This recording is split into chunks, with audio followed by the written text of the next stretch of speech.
సర్వమంగళ స్వరూపంతో ఉంటాడాయన. ఉండి అన్ని ప్రాణులకు కూడా విశేషమైనటువంటి ఉపకారం చేస్తూ ఉంటాడు. అంత గొప్పగా పరమశివుడు వెలిసినటువంటి క్షేత్రం అరుణాచలం. మనం ఎక్కడికైనా శైవ క్షేత్రానికి వెడితే ఆ శివాలయంలో ఉండేటటువంటి శివలింగం ఏది ఉంటుందో దాన్ని మాత్రమే ప్రధానమైన శివస్వరూపంగా భావన చేస్తాం.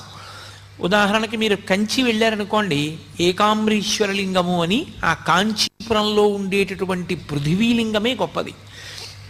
ఆ పృథివీలింగ దర్శనం ప్రధానంగా చేస్తాం. మిగిలినవన్నీ కూడా పరివార దేవతలు ఇతరమైనటువంటి లింగాలు ఉంటాయి శివాలయంలో.